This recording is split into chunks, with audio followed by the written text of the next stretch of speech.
The intention in this session is to share something of Sri Aurobindo's life and his writings.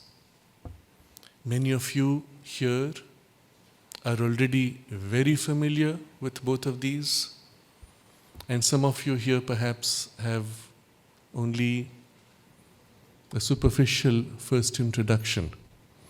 And so I will not attempt to meet something halfway.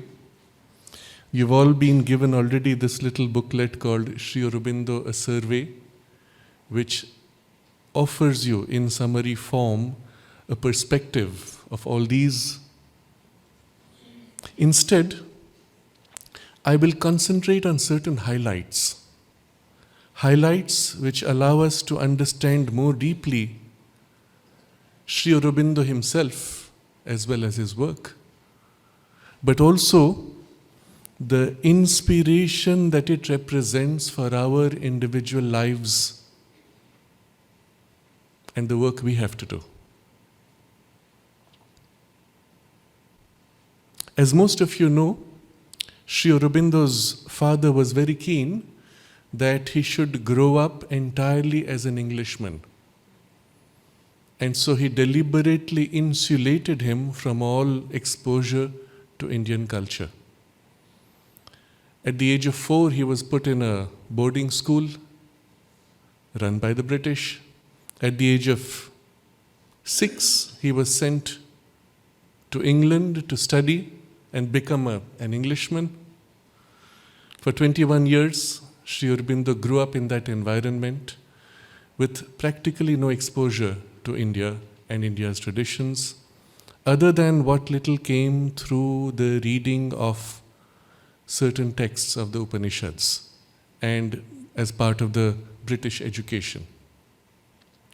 What you see in this young man growing up in England is under extreme hardship of physical discomfort, not enough food, not enough clothing, very little money coming to sustain his education.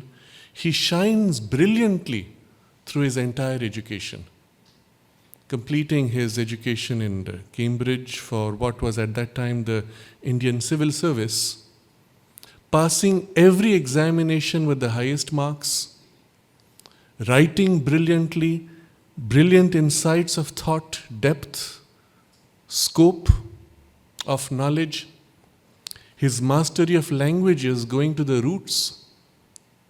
We find him not only mastering Greek and Latin, but writing poetry in ancient Greek spontaneously.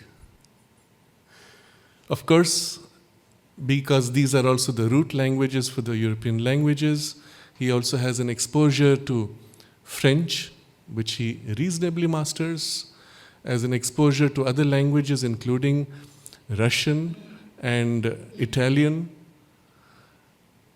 And subsequently coming into India, he opens himself out through Sanskrit to a range of Indian languages, including Gujarati, Bengali, which was his mother tongue, Marathi, Hindi, of course, Tamil. And what we find surprising in some of his writings, he makes references to Arabic as one of the ancient languages that he will refer to justify his theory of language.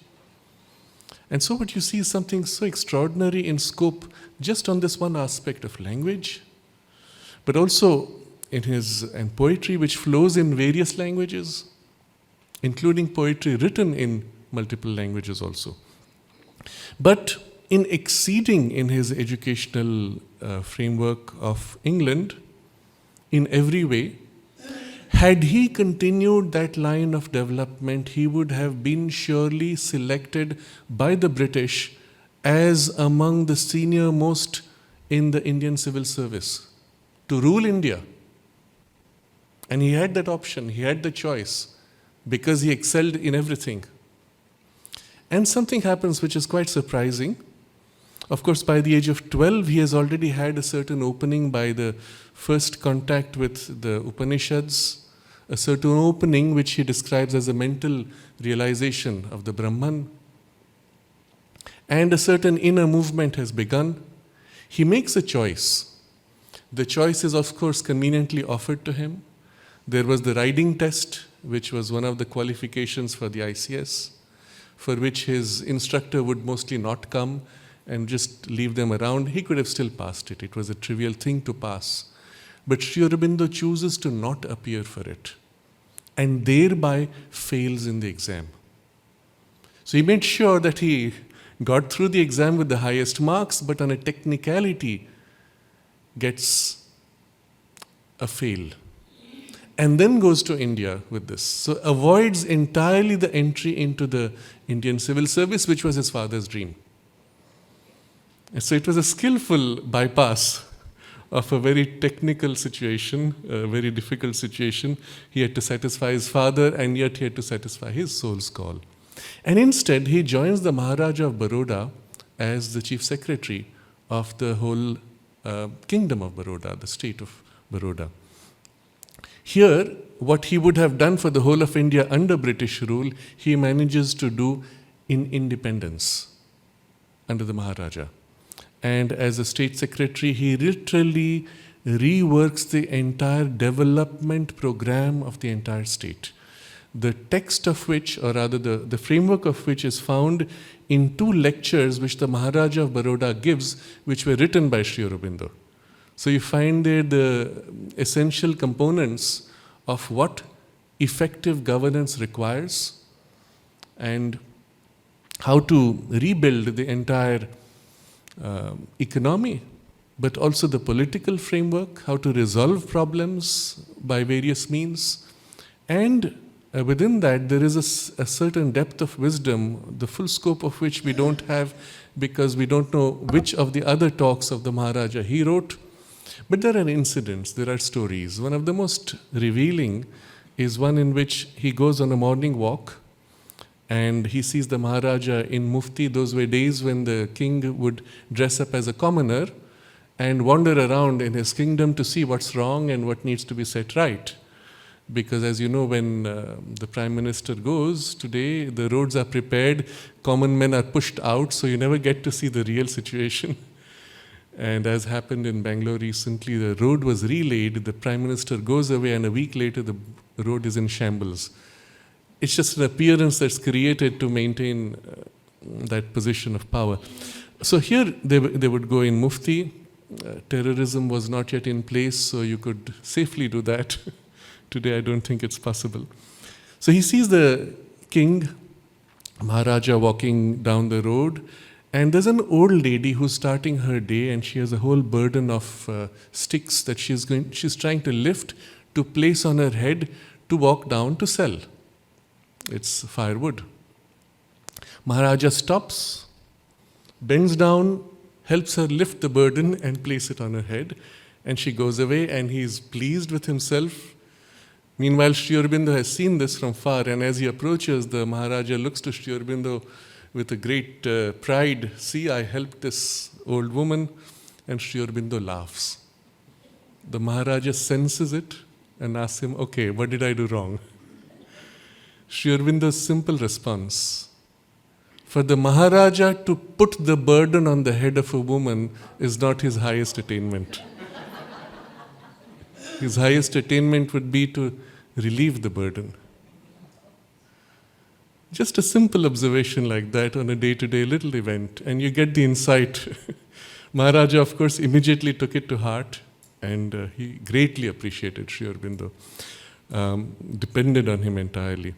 And so the next day he issues orders and then summons that woman, finds out who she is, summons her, and she's scared what's going to happen.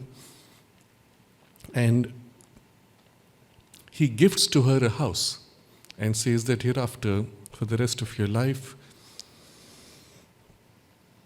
you will be looked after by the state. A worthy gesture of a Maharaja. A simple laugh from Sri Aurobindo initiates a chain of events. But it's not just that. It is the entire state policies were defined from such a deeper perspective. Had Sri Aurobindo truly been the ruler of India, you can imagine what it would have done for India's development, But it would have been, unfortunately, under false intentions of the British rule, which were designed to exploit and not to develop India. I don't go too much into that aspect. They destroyed Indian industries in order to enrich the British Empire and so on. Subsequently, Sri Aurobindo enters more deeply into the freedom struggle. And at some point that came into conflict with the position of the Maharaja, and so he stepped down from that position and entered full-fledged into the freedom struggle. When he came on the scene, India was largely controlled by a British-inspired, what we call today, controlled opposition. So they created the Indian National Congress, which was created by a Britisher and intended to redirect the freedom movement to supplicate to the British. So it's like if you go against the British, you join the Congress, but in the process you supplicate further. Sri Aurobindo entered into the political space, first of all, went all around preparing a grassroots revolution.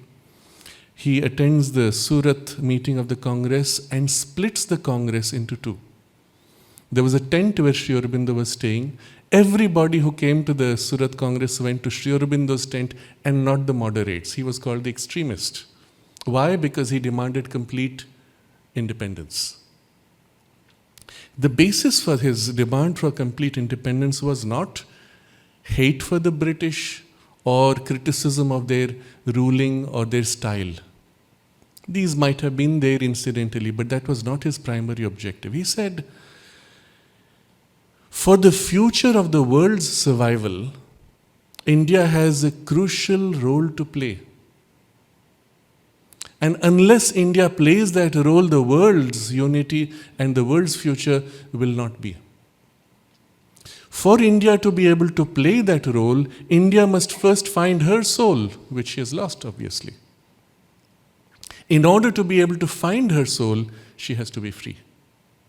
And therefore, the whole effort for India's independence. You see, the whole perspective is what has to happen a few hundred years down. And the preparation for that is the freedom. It's not from a position of hate. Yes, of course, you can criticize. He does write articles criticizing in a very striking, penetrating, subtle, and very earthy humor. Placing things for what they are, showing options, different ways of doing. So all his political writings begin, which if you read today, although they describe events of that period, you read them today and you think, oh my God, he's describing the current crisis in such and such a place. And the solution he offers are relevant today. So he would go incisively to the key issues and find key solutions. And unfortunately, because they're put in a context of that period, most people don't bother to read those articles.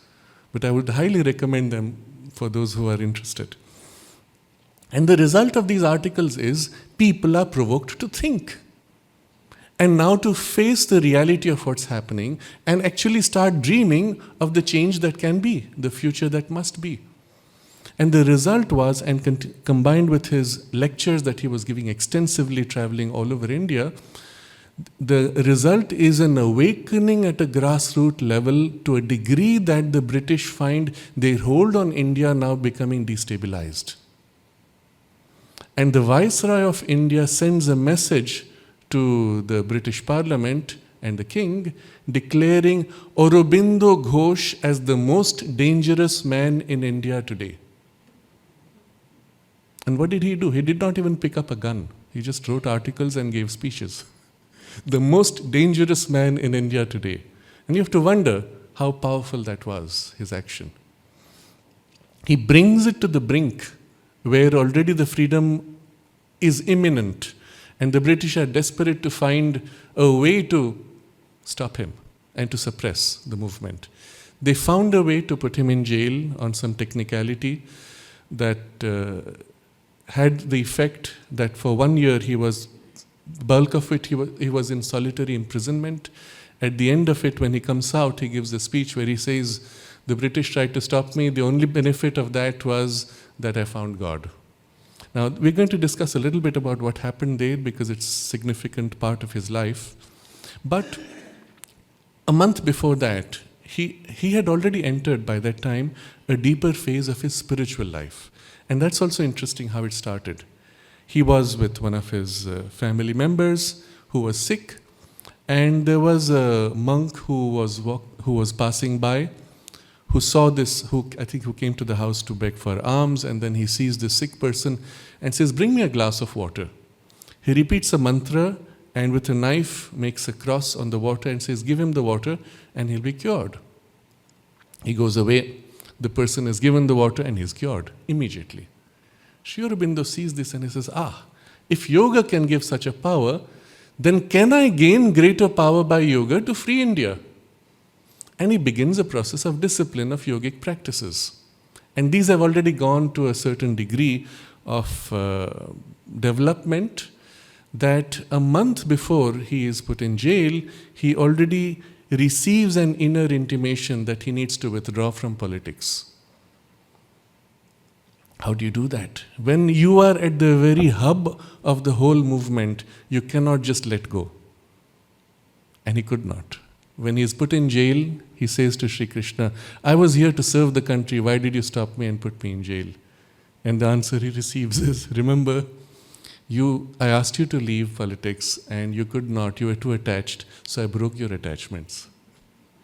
And thus begins a different phase of his sadhana, where in jail he enters in depth in the sadhana. Now he has 24 hours to himself in solitary confinement. The first phase of which is a turn to madness, because when you're all alone in a little cell where you can barely lie down, you're given a plate which is your plate to eat food and also to pass motions in the same plate, pass urine in the same plate. And that's, he wrote later, this was the highest standard of British rule. But what do you do? Where does your mind go? You do not even have access to the sun. You just have a little window on top far above to give you a little fresh air. Your only companions is a line of ants walking by, and 24 hours in semi-darkness. How do you survive that? And he feels himself as if on the brink of losing his balance. And that's when the inner being pushes forward a series of experiences, and the inner journey begins with full concentration. At some point, there's some let out. He is allowed to go out for about 2 hours every day and walk in the free air, during which time he describes how he dwells on the mantras of the Upanishads, dwelling on the perception of the divine in all things. And a deeper entry begins. He describes how gradually he began to feel the divine immanent, and the love that flowed to him from the divine and the love that flowed out from him, and his nature began to change, which was his nature, which was largely rajasic, beginning to become more sattvic, and so on. So all this represents a phase of his sadhana, the full scope of which we do not have on record, other than a few incidents. There's a period when he's doing intense pranayama also, and the jailer sees him as if his body tilted, as if floating above, with one knee resting on the ground and the whole body tilted, as if in a state of levitation. And the jailer was, of course, very alarmed, and since then began to treat Sri Aurobindo with greater respect and began to offer him more amenities for his comfort. So we do see certain important things happening at that time, but the most important was, on his emergence, he finds the entire freedom movement has been snuffed out. Because the British went around, arrested everybody, put everyone in jail, and the movement died. He restarted the movement, started 2 journals, and all those articles are also extremely important. He widened the scope of his movement to prepare the foundations for a new education for the India that has to be rebuilt. Because the education itself at that point had been warped, as you know, under Macaulay's objectives to turn India into a nation of clerks. The mind had to be seized upon. The mind had to be numbed and conquered and to be enslaved. And then, the series of policies by which the various different parts of Indian linguistic or racial types were made to compete with each other to prove yourself to be a better slave than the other. And so the whole turn of education was to enslavement of the mind. And Sri Aurobindo now begins a journey of rebuilding the civilization itself with education.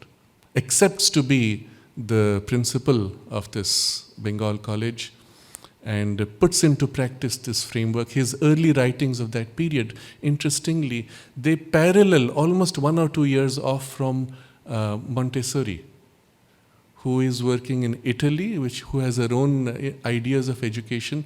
What is interesting is, later on, Madame Montessori was driven out of her country under Mussolini's rule, and so she comes to India to find shelter, ends up living in Adyar in Madras, barely 100 miles from Pondicherry, lives there 13 years, writing her most important books on education.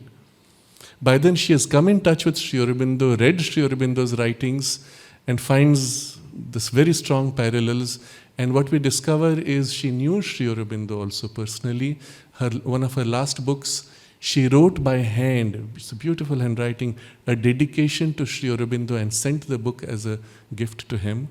When the ashram school began, she wrote a letter to the children of the ashram school telling them what a beautiful opportunity they have to grow up in this spiritual space. So we see Sri Aurobindo's writings on education, Montessori's writings on education, and the interrelation between them, just as an aside. But very soon, although Sri Aurobindo has reinitiated the movement of rebuilding of India, the inner call becomes more firm. He's shown that this work is now to be completed by others. He gets the inner command to go eventually to Pondicherry. The yoga enters a phase of such intensity that we can only appreciate or get a glimpse of it through his diary notes of that period, which are called the Record of Yoga. It comes in 2 gigantic volumes today, more than 1,500 pages, I think.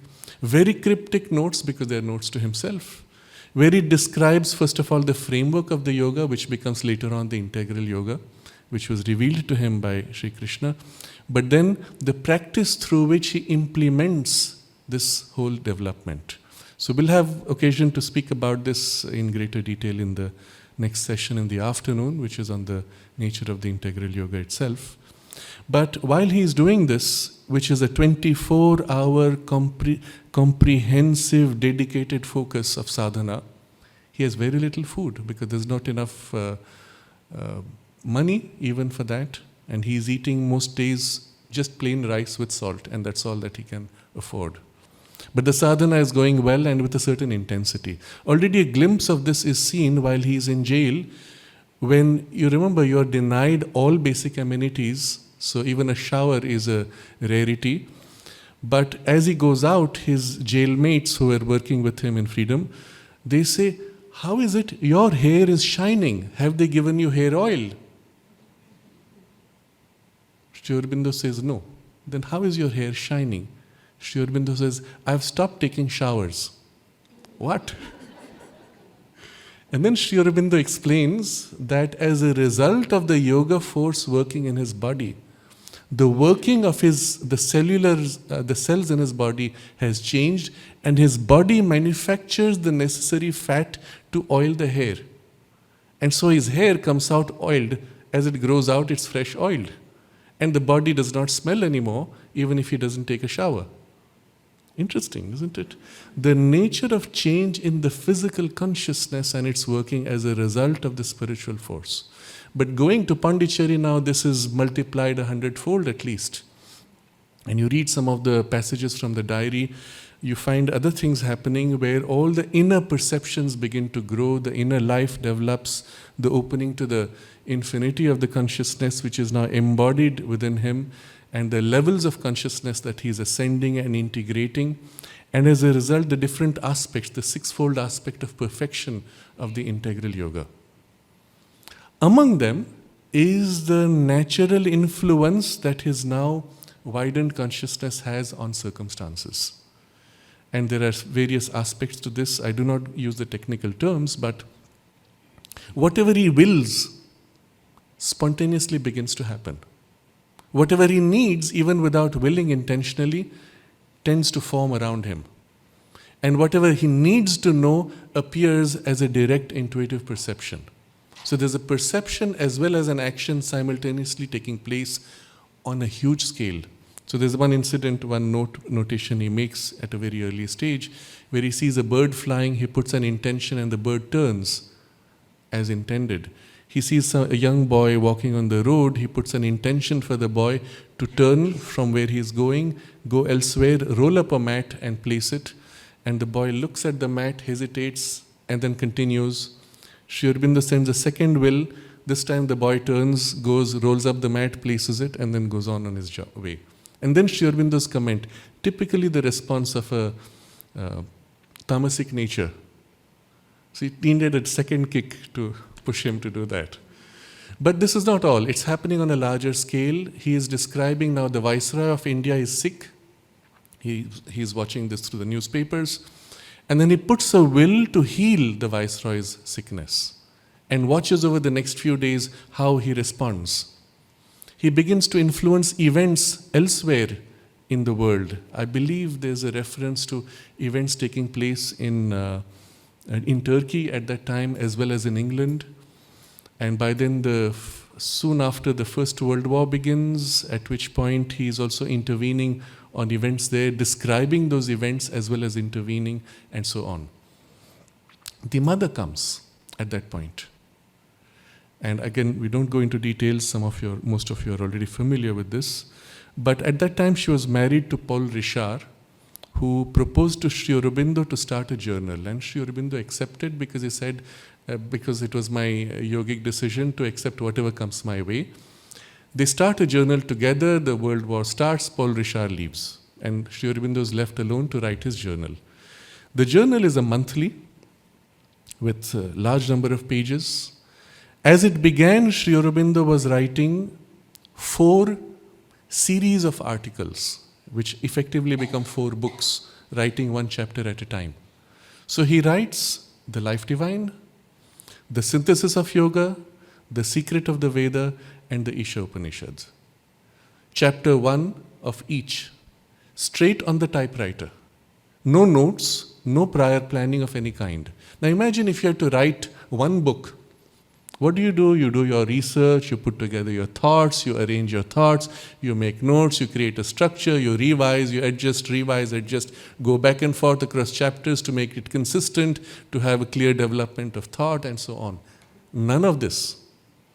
Sri Aurobindo sits down at the typewriter, finished 1 page, second page, and he's completed his article, Book 1, Chapter 1. Book 2, Chapter 1, sends it all to the press. No need to revise. At best, a spelling correction while typing, and that's about it. It comes back from the press. He goes through the proofs, and it's done. Now, remember, he's writing 4 books at a time. But he's not writing all through the month because he's doing his sadhana. So he had informed one of his assistants, whenever it's time to give the manuscripts, let me know. So his assistant will come and say, okay, now it's time for the manuscripts. Sri Aurobindo sits down and writes chapter 2, chapter 2, chapter 2, chapter 2. 6 months down, he's writing chapter 6, chapter 6, chapter 6, chapter 6. Now, when you read those books in sequence of the chapters, you cannot make out that someone's written them in parallel 4 at a time. And when Paul Richard leaves, now he is left to complete the entire journal himself. There are 2 more books that he starts. So at the peak, he's writing 6 books at the same time, 1 chapter at a time. No notes anywhere necessary. Now, you will look at that and say, oh, what a brilliant intellect, memory, whatever else. Yes, perhaps. Of course, that is true. During the time when he was in Baroda, while he is running the whole administration for the Gujarat state, he is also reading a crate full of books every week. He's ordering books, they come in a crate. At the end of the week, he's finished reading them all. And with full recall. Okay, yes, he had a brilliant memory also. He had a brilliant intellect also. But that's not it. You cannot do that even with a brilliant memory and intellect. You have to have, at the same time, the full conception of the entire unfolding of each book in your awareness, isn't it? And I'd give an analogy here. If I were to ask you to describe your life story from birth up to now, from the perspective of your relationship with your family, well, you would give a narration. And now I ask you to describe your life story from birth till now, from the perspective of the activities that you did with friends. Well, you would give a different narration. And then I say, now give me the same story from how your ideas of your own future developed. Well, you'll give me a different narration. You don't have to remember things in that sense. The sequence is already laid out to you. And if you've written chapter 1 that goes up to age 5, okay, now you begin from age 6. So when you write from an experience, you do not need a memory. It is the sequence of unfoldment of experiences that you are expressing. What Sri Aurobindo wrote was not 6 books. He wrote from a single experience of the totality of reality. In a consciousness which held the reality in a single identity, a single experience of identity. And then the mind turns to isolate a certain aspect, formulates this, another aspect, formulates this, another aspect, formulates this. So it's not a question of memory, rather it is an awareness of an experience. Okay, I've described it up to here, now I begin this. On this third aspect, I've described up to here, I begin the next chapter. And so on. There are literally 6 aspects of a single experience. When you look at these books, though, because they are so distinct in their form and in their content, one would think, this is a philosophical work, that is the Life Divine. The Synthesis of Yoga, that is a practice orientation and the psychology of yoga and its application. And then you have the Secret of the Veda, which is an analysis of various aspects of the text, and then he takes up actual passages and translates them. And then the Upanishads, again, chapter-wise, he's unfolding the sequence of the Upanishads. But what you see is the last chapter is perfectly synchronized with the first chapter. He has anticipated it. Because in his experience, the whole thing is a single experience, which he has put in sequence of fragments. He knew right as he was writing the first word, the entire unfoldment, not in words, but in thoughts. So when you start reading the Arya as he wrote it, chapter 1, chapter 1, chapter 1, chapter 1, chapter 2, chapter 2, you actually see a certain commonality. The very first impulse of all the first chapters is the human aspiration. Very interesting. That's the basis, the first chapter in the Life Divine. In the Synthesis of Yoga, similarly, it is the movement of the impulse of our evolution. In the Secret of the Veda and the passages from the Veda which he translates, he takes up Agni and so on. And as he unfolds, it's as if a multifaceted unfoldment of an entire experience. Very quickly, 3 or 4 chapters down, the human mind is unable to maintain the continuity of the whole, and we fragment it already as separate books. But it is worthwhile as an experience. Even those of you who have read these books, read them as he wrote them in the Arya, and it is a fascinating experience. So this is just to give you a glimpse of that aspect. And we'll touch upon what those books contain, or the significant ideas which for us, especially in our lives, are so important. But I'll just complete Sri Aurobindo's journey thereafter. He completes his 7 years of the Arya, interestingly paralleling almost exactly the First World War. So here is a huge dark event which could embroil the entire world into chaos and confusion, and almost exactly at the same time, down to the month, Sri Aurobindo begins this revelation of a completely new vision and knowledge and practice and power and insight. And it parallels, as the First World War ends, the Arya also stops. And he writes, he says that I could have continued writing. I could have continued writing for, I don't remember exactly the words he uses, something like 70 years, writing 7 times as much, and I would still not have completed 1/10 of the knowledge that had been revealed to me. But he said what is written is already pretty much along the limits of what the current human mind can appreciate, and so he left it at that. He did not really end it, in the sense that his subsequent writings, some of the letters which he wrote, some of the revisions he made on many of the chapters in the Life Divine, he added new chapters later, both for the Life Divine and the Synthesis of Yoga and so on. And of course, Savitri, show you what was the direction and scope of the further knowledge that he had. But again, these are merely glimpses, because there is so much more that he did not write that he knew. Just to give an example here, there's a whole discussion he had with Pavitra. He was a Frenchman, Philippe Barbier Saint-Hilaire, who was named Pavitra by Sri Aurobindo, who had interest in astrology and of course the sciences. He was a technical engineer from one of the most reputed engineering schools of Europe at the time in Paris. And he asked his technical questions to Sri Aurobindo, and astrology questions, by the way. So he does an analysis of someone's horoscope, shares it with Sri Aurobindo, and Sri Aurobindo says, no, this is wrong, this is right, and makes corrections on his astrology. And subsequently, there's a period during which Pavitra makes horoscopes of most of the disciples who come, and Sri Aurobindo looks at his observations and corrects him.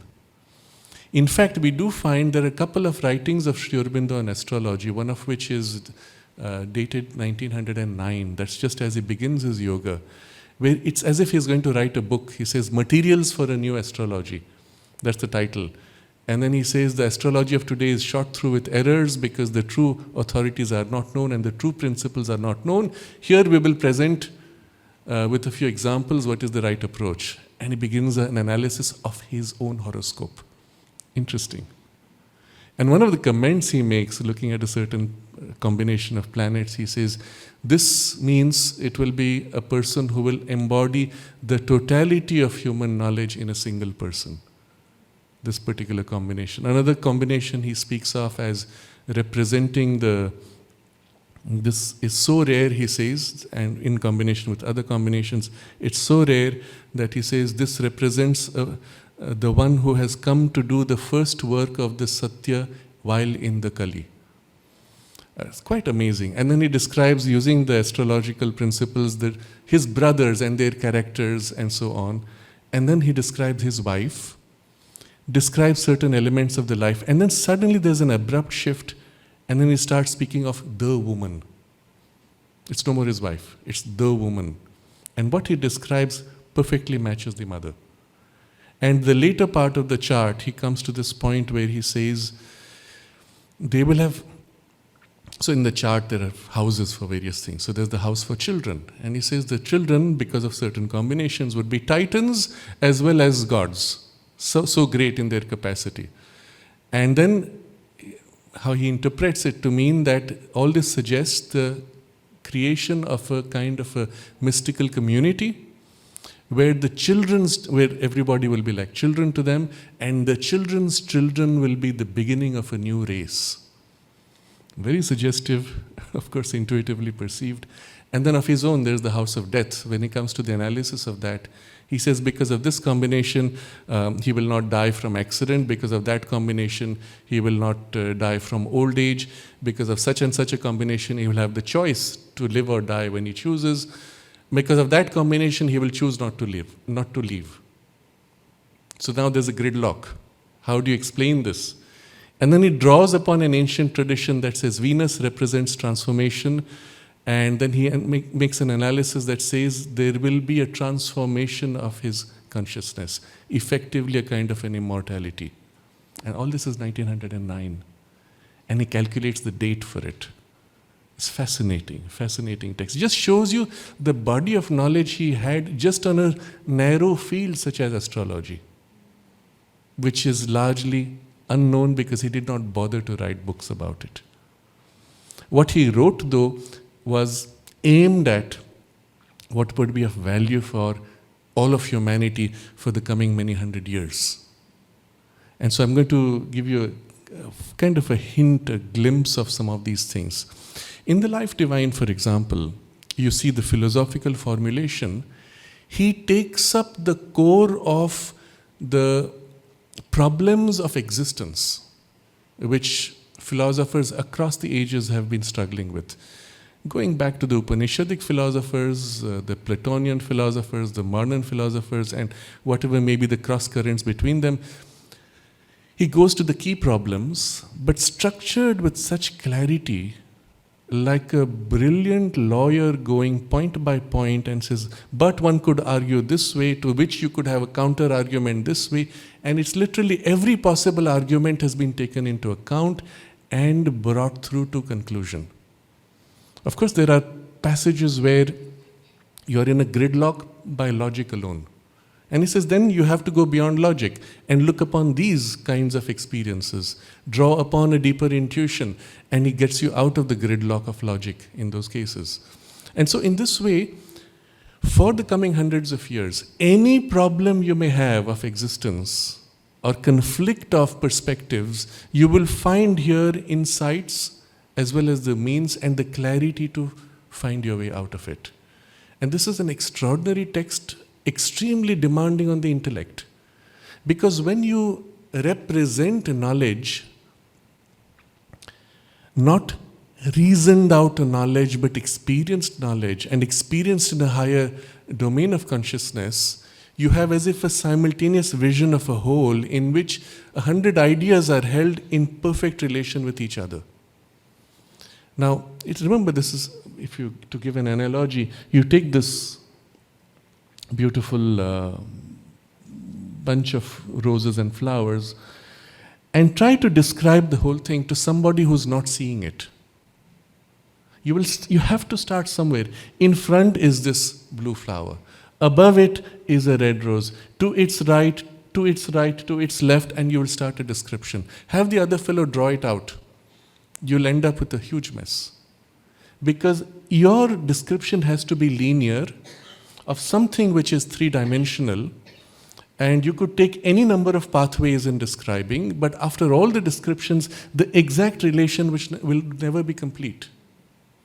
To be able to give an exact description, if you have 20 roses, you will need to describe the relationship of every single rose with all other 19 from its perspective.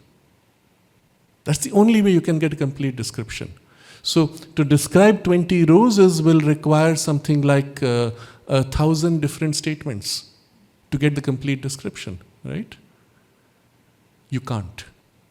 And now when you're describing ideas which are so complex with interwoven sub-ideas and nuances, all of which are captured in the life divine, and you have to serialize it in sequence, you get sentence structures which are complex.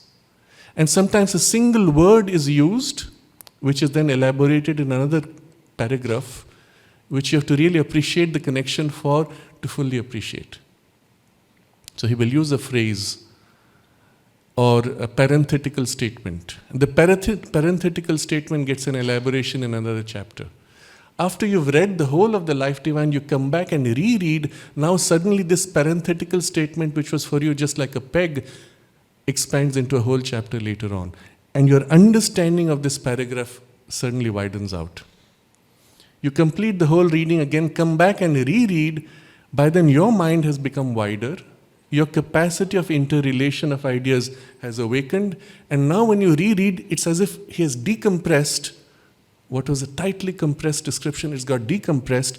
You read one sentence and your mind is blown. Wow, he's captured so much. And in this way, he's lifting your mind, widening your mind, and taking it to that poise in which he experiences the whole knowledge. So it's difficult because in the beginning it is challenging. It really forces the boundaries of your intelligence to widen out.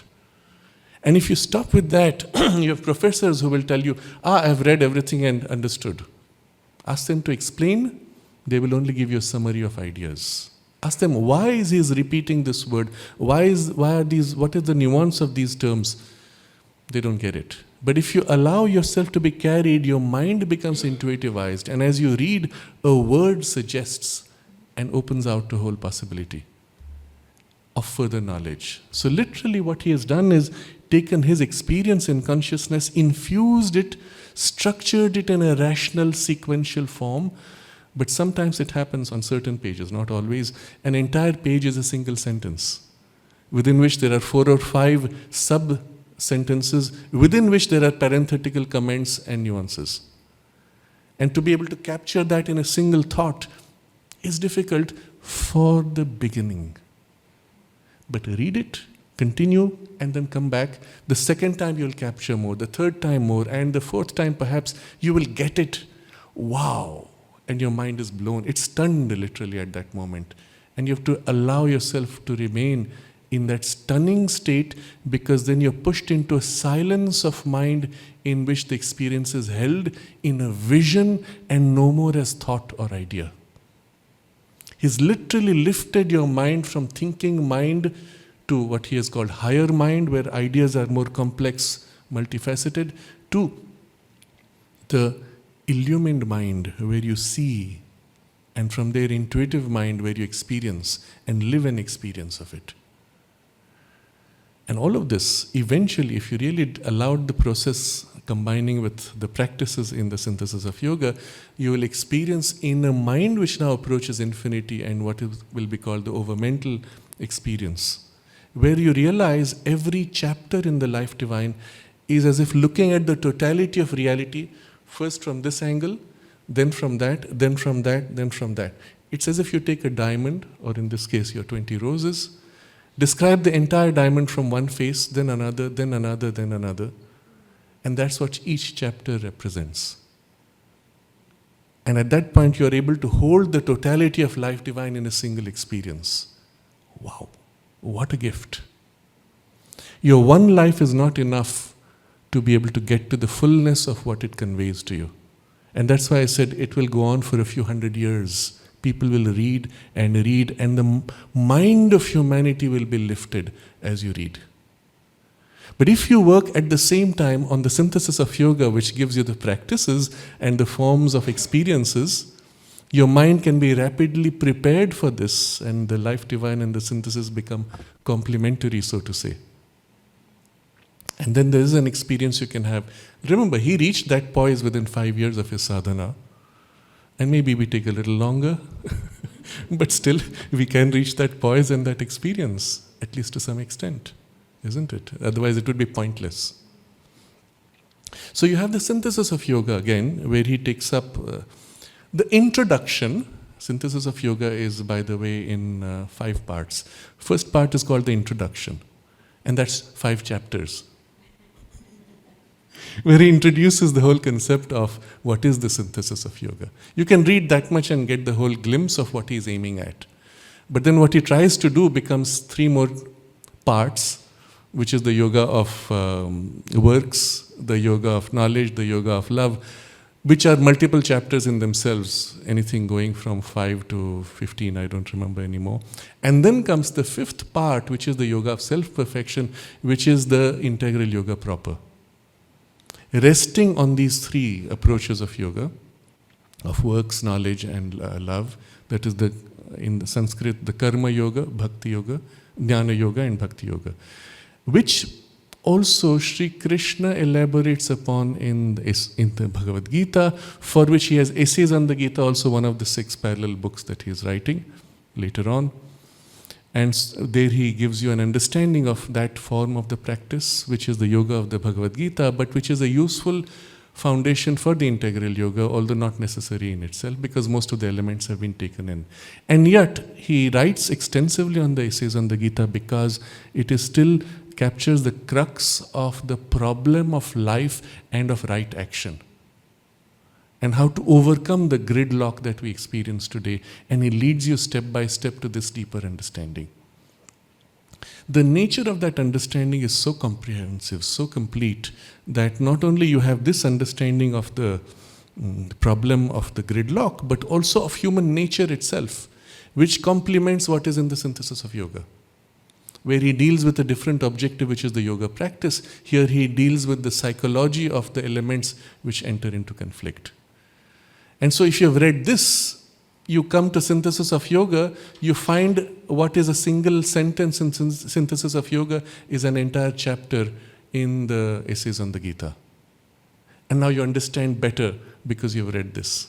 And this is the case now across books. You read a passage here and you read a chapter there and you find the correspondence or the elaboration. So really the full appreciation of Sri Aurobindo would not be, his writings would not be unless you read it all. But, well, you start with what, and that's why he has reduced it in book form or chapter form so that the human mind can capture piecemeal. But you could read and reread and go across the books and continue for a few hundred years to get the full amplification of it. I'm going to divert once again from this briefly to show that in the synthesis of yoga, there's a whole description of the 5 elements.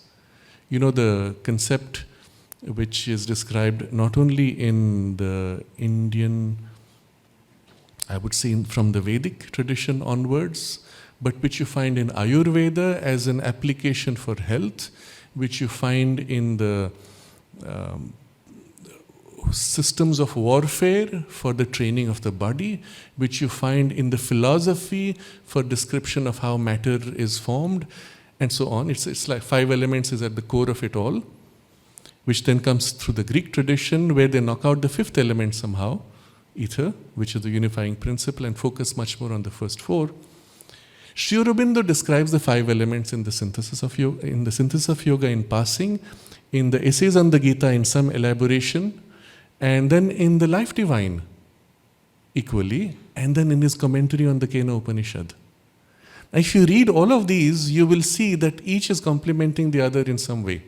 Because although you can take that as a sub-theme, the angle here is different, the angle there is different, the angle there is different. You read it all and you get the full picture. And there's an element in the full picture, particularly in the Life Divine, where he goes to hardcore particle physics. And with a conclusion which is so extraordinary as to preempt all the mistakes that science is going to make and prevent them from making the mistake if only they had followed his indication. What happened when he wrote this 1914, 1915, in a chapter in the Life Divine? Einstein had just put out his first theory of relativity, which had this peculiar feature that suddenly, while everything in the world is relative, the speed of light is made absolute.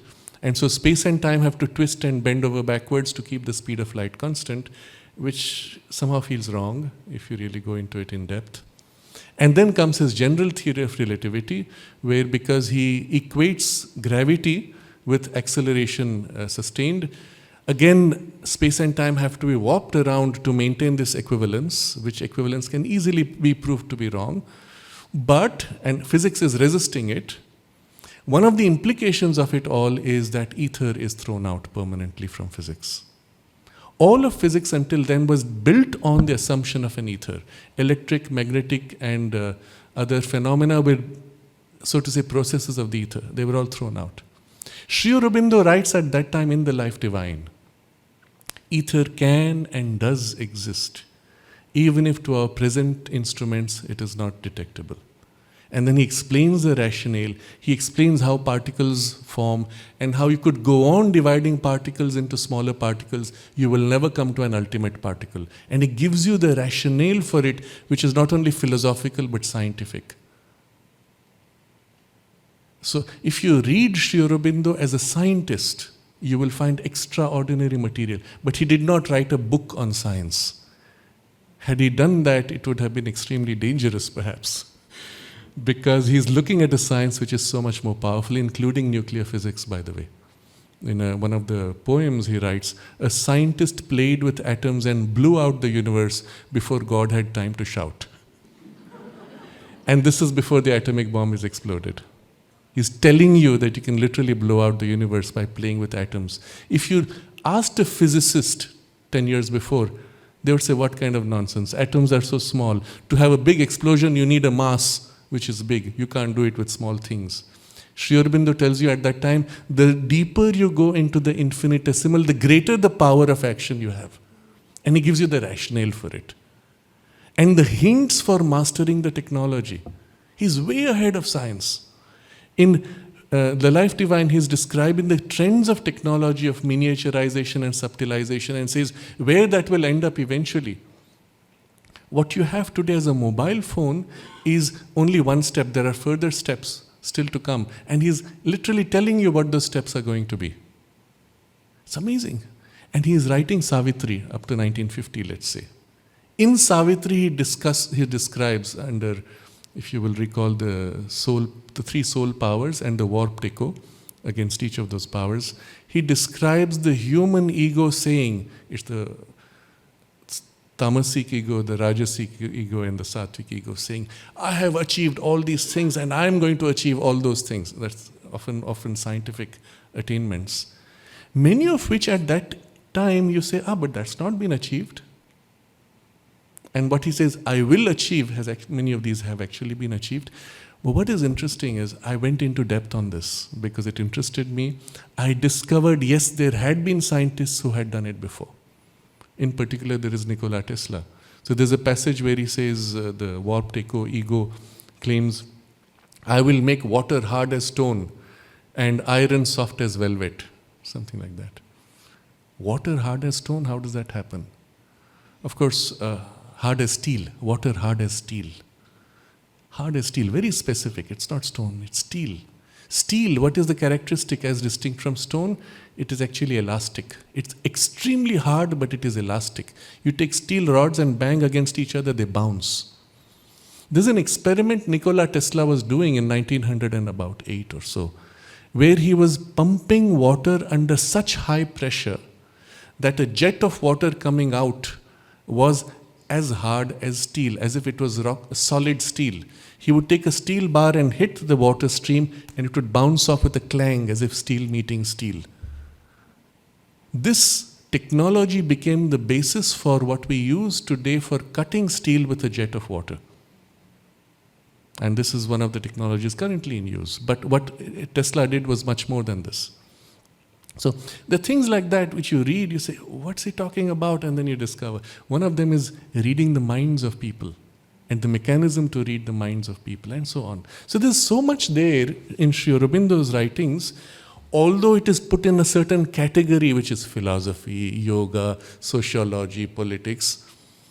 When you look inside, he has gone to core principles of each of these. And the core principles being not only universal but also eternal, they apply across different systems of knowledge or application.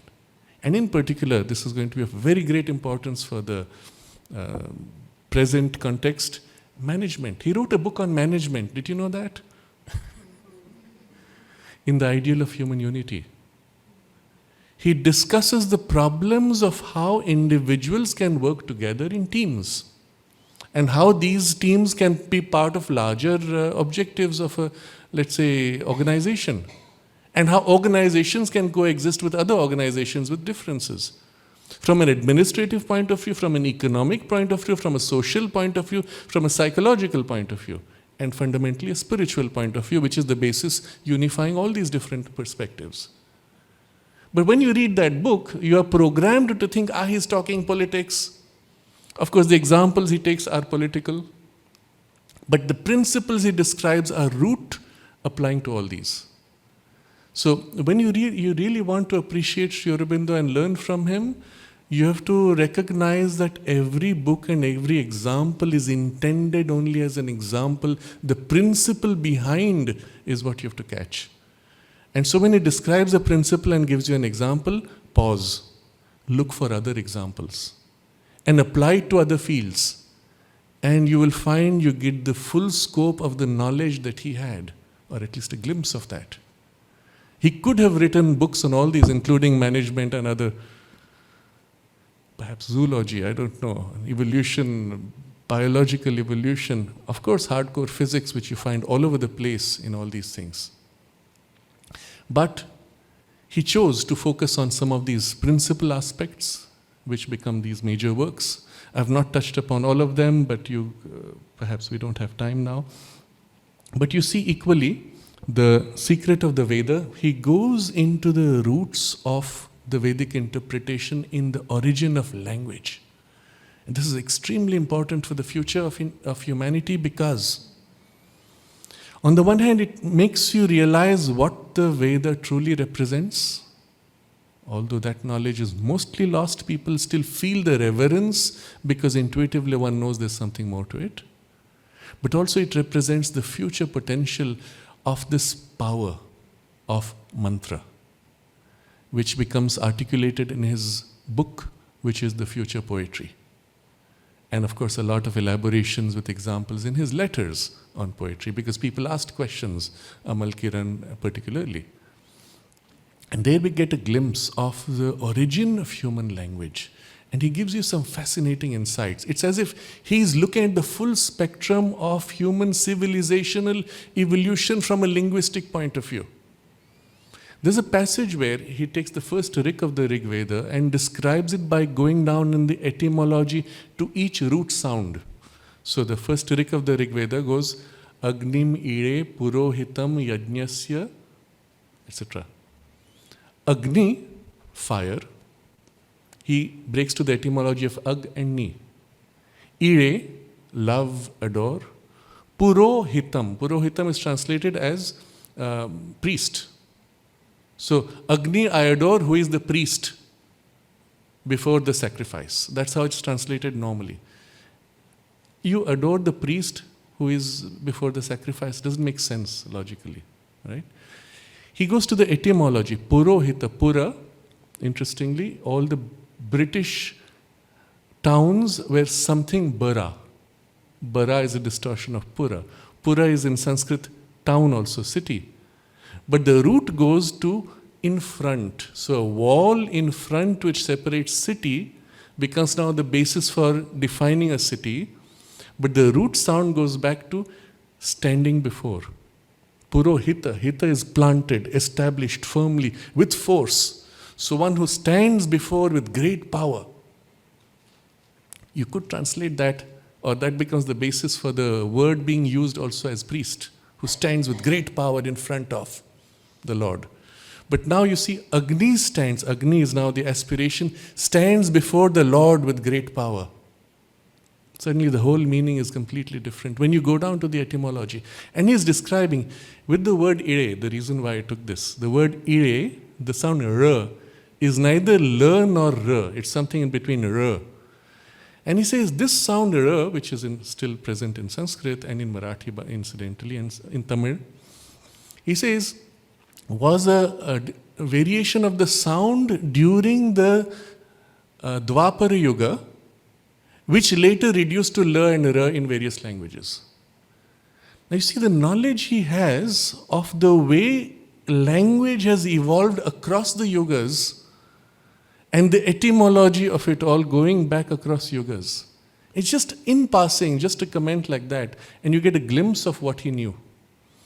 There is in the record of yoga similarly a whole text of a conversation of Ravana in ancient Sanskrit, which is as if written out, and you get a glimpse of what that style or rhythm of Sanskrit was. But this is just to give you an idea of the kind of knowledge he had of linguistics, of which he could only write so much.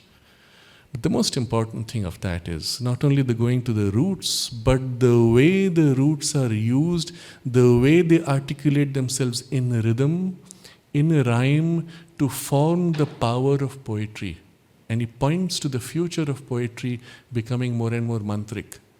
What makes it mantric? What are the elements that elevate it to a spiritual potency? And what are the nature of the various rhythms and so on? Because finally, remember, we are moving towards a spiritual age. Everything has to acquire a direct representation of the spiritual experience in form of life, isn't it? Speech also, and poetry also, and of course any writing.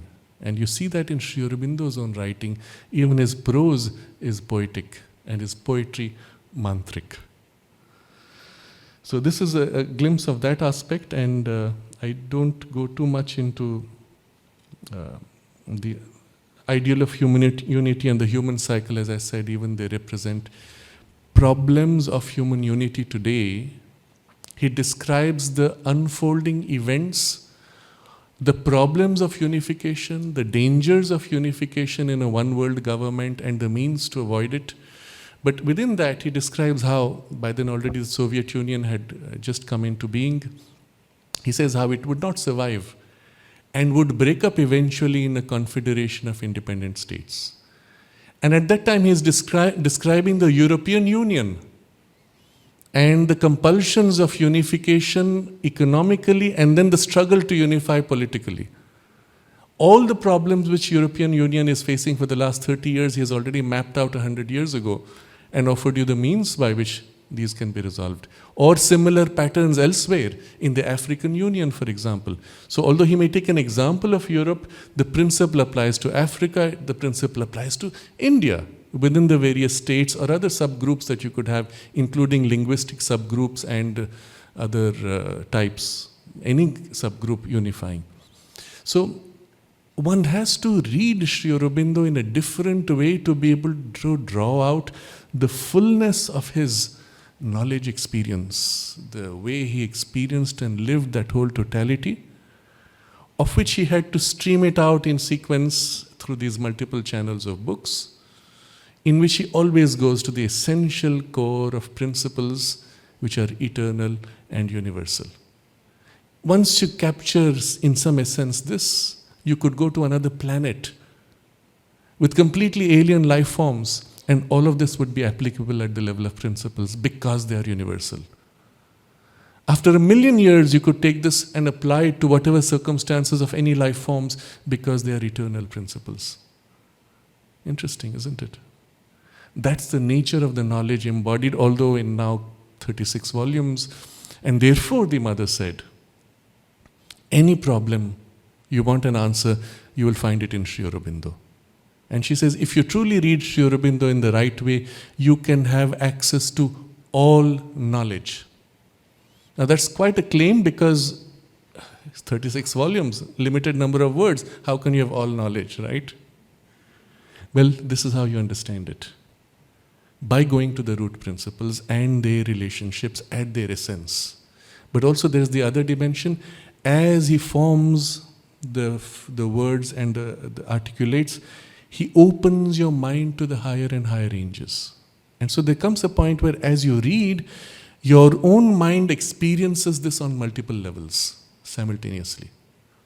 In the Vedic tradition, there is this very important idea that the text of the Veda is intended to be experienced on 3 levels. The material, Adi Bhautik, that is the level where it's formed of 5 elements, formed by processes of nature.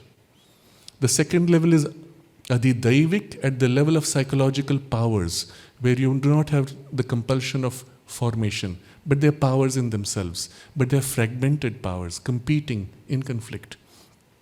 And Adhyatmik, at the level of the Atman, at the level of the oneness. Now the same words can be experienced, known, understood, lived at the level of the Atman, at the level of psychological conflicting powers, at the level of formative processes of nature. Simultaneously. And your mind has to be trained to be able to, as you read, experience all 3 at the same time. So initially you experience one or the other or the third, and later there comes a time where your mind is able to experience, wow. And the same happens when you read Sri Aurobindo. You read a single sentence, it opens you on multiple levels of application and areas of application. And you go, wow, and you stop and you have to pause to fully assimilate or think out rationally on the different facets. But in this process, he is able to encapsulate literally all knowledge in a finite body of work, but which links you to the infinity of knowledge of which it is a concretization. Lifts your mind to experience directly as he lived it and knew it. So this would be a kind of a summation of Sri Aurobindo's life and work. And I would encourage you to, of course, not only read this for a more mental, articulated summary of his writings, but also to read Sri Aurobindo directly, to actually have these experiences and work on it, if it so interests you. Otherwise, even as you read as you read Savitri, you have a similar experience, and even with an unprepared mind, a first opening can be made towards the intuitive. Yes. So much work. Would you be able to give us a guidance on which books to start? Okay, very important question. There's so many books. What do you start with? My simple answer will be start with that which you find most interesting. My personal entry, I tried to read, I have to confess, I tried to read in sequence the Life Divine, Essays on the Gita. I never went more than 2 or 3 chapters. Because it didn't make sense to me, didn't interest me so much at that age when I started reading. But what did interest me was some aspects of science. So instead of reading in sequence these books, I began to look for those patches and jumping across books. That's how I began to appreciate also this interconnection. And then as my own interest grew and my experience of life grew, other things came up. And the problem came, how do I solve this? What do I do? Where do I find an answer? And so it started in a kind of a patchwork exploration. If that's your way, fine. If for you, because you're already oriented to a certain aspect, that book becomes fascinating, enjoy it and go deep. Inevitably though, after the first few chapters, even if it is poetry that you're interested in and you start reading the future poetry, very quickly it goes into a kind of a depth of experience that is difficult to access by the rational mind. Of course, you understand what he's saying, but you're not sure it makes sense to you because it's going into nuances that you don't experience directly. Don't worry about it. Just read on. Catch rather or absorb elements of what he describes as the principles. Continue and suddenly there'll be patches where you'll again reconnect with your experience and so on. And when you complete, you come back to these passages. And when you reread, suddenly it opens as if a third dimension. Wow, now I get it.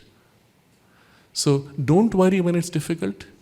Just keep on reading. If you like, come back after the same chapter is completed, you come back. Or complete the book and come back, depending on what is your priority or the depth you want to go to. Also, when you get this hit, and which happens very often, a sentence or a phrase hits you, you're overwhelmed, allow it to sink in. Don't rush to read on. Yes, it's so exciting, I want to read more. Take it easy, become very quiet. It stuns the mind. Well, let your mind remain stunned and absorb on a deeper or higher level. Because that's how he's pushing the boundaries of your ken, of your even capacity to hold knowledge. The boundaries are pushed. And the first movement of the pushing is always stunning. The reason doesn't know how to handle. But a kind of a deeper grasp of the intuitive begins to open. Allow it to settle. And that's how your mind will be lifted gradually towards the intuitive. But start with that which interests you. Start with little pieces if you like. I don't recommend compilations. Because the compilation is already a distilled, filtered, rationalized fragment. You will read, oh yeah, that's nice. But you missed that oneness, the continuity, the principles behind. That whole experience of widening of consciousness doesn't take place. So I would highly recommend not to stop with compilations, but go rather into these larger works. Yes. So I have a question. Before reading Savitri, I would read summaries by Panditji, and then go read Savitri because so many. Yeah. And I would read the summary first. Right. Yes. Yes, so it all depends on how much you want to enjoy, in what way, and how much time you have. So let's say you're taking Savitri with this intention, you don't have to finish it. So you can enjoy it leisurely. What I would suggest is first you read the text. You understand some elements you don't understand, some things resonate on a deeper level. Then you read the explanations from Panditji's writings, and then read the text all over again. This time suddenly you will understand more deeply and other elements will open up. Right. Yes. So there's some people who read one page before sleeping. So it's very good to sleep. Sri Aurobindo recommended Life Divine more useful for sleeping. Puts you to sleep very quickly. He actually writes that to someone. But that's because it stuns the mind. So I would suggest don't stick to this idea of one page. Read rather for the joy that it gives you, and you may end with a sentence, you may end with a phrase, or you may end up reading 2 pages that day. Just let the flow of the experience soak in. That's more important. Focus on the experience, less on form, and that is more useful.